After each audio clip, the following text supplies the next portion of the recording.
Hi, I'm Joey Pinz. People ask me, how did I lose 130 pounds? The quick answer is always discipline.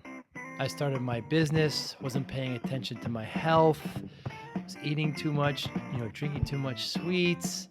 My daughter was born. Next thing I know, I'm pre-diabetic, I have hypertension. I knew something had to change. Discipline. I, like many of you, have faced many challenges in your career, in your family, in your life, in your faith. How did you attack them? How did you approach them? How did you solve them, hopefully? It all had to have some degree of discipline.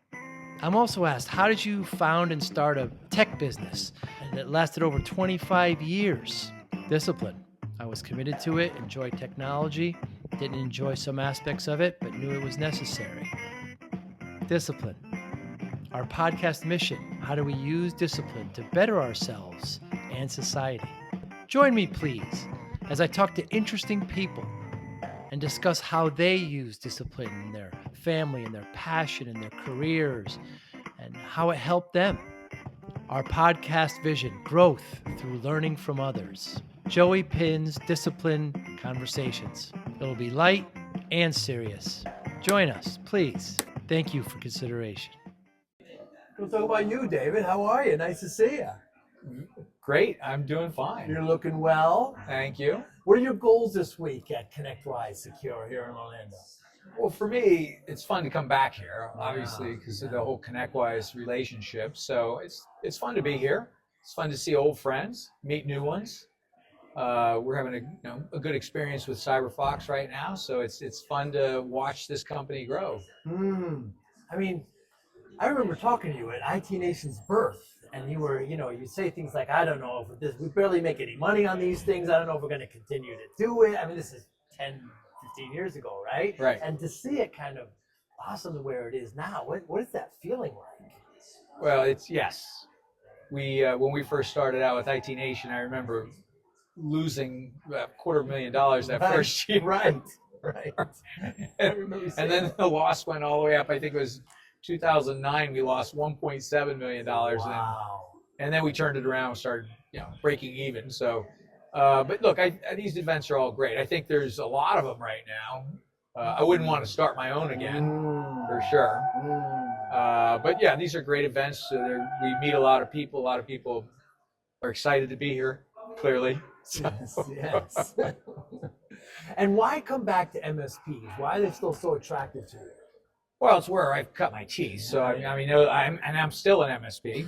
So I'm still, we are you. I have a 41-year-old IT MSP practice. We didn't call ourselves MSPs back in the day. We used to call ourselves valued added resellers. Do you remember that one, Joe? Yes, we were VARs. And but yes, it's a good place. It's a good force multiplier, I guess we would say. Certainly, we understand small businesses and the MSPs that service them, so it's a good place for us to be. Yeah, and all the customers are the ones that used to have a connect. Yeah, a lot of familiar faces. Right. And you're so well known and respected. So why make another product? Why make a security product? Well, I think that is a concern, and that's kind of one of our mantras. Is we're trying to make a product that is 80. It's the 80-90 rule. Okay, so it's 80% of the features that the big guys have at 90% discount. Interesting. Okay, so the 80-90 rule. And, that's what SMB needs. They need something that's a little, less expensive, easy to use. You don't have to have a CISO running it for you.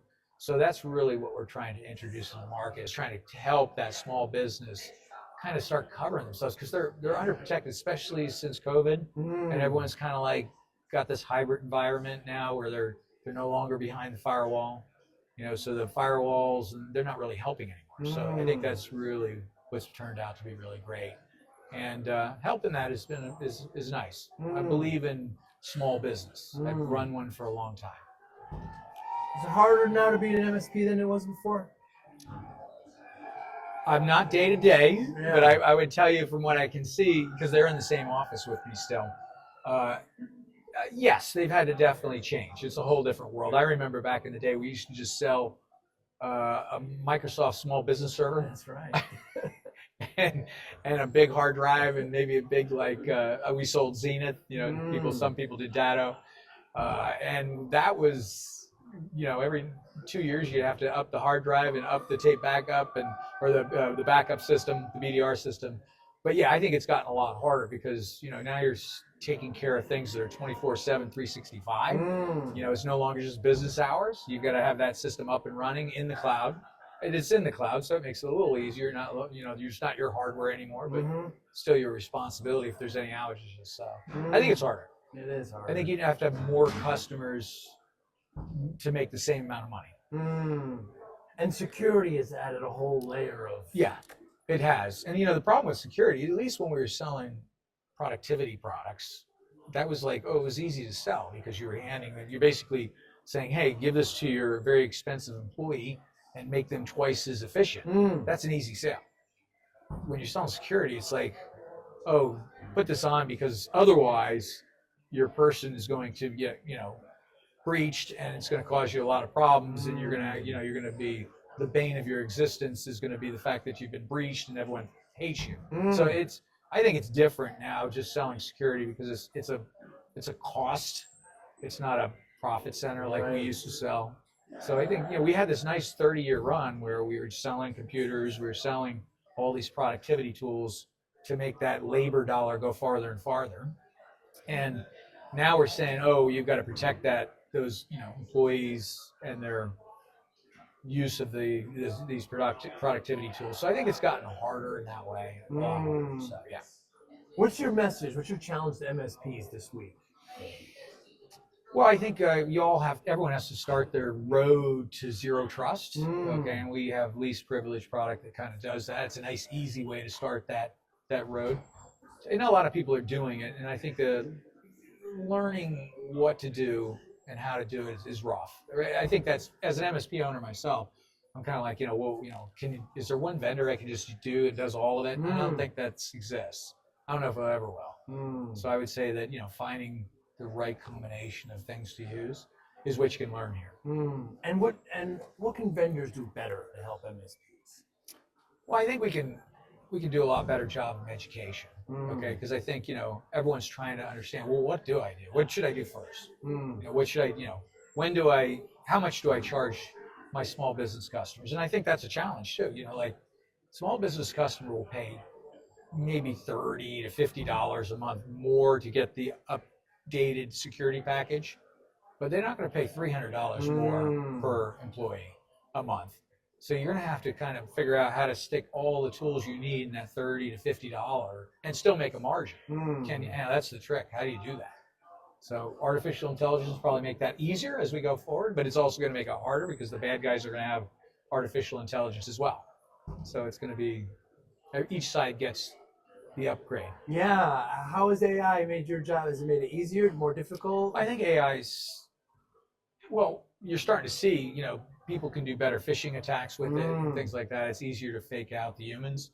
But I would say that it's still in its infancy. I don't know if anyone's really seeing any real big things on it yet.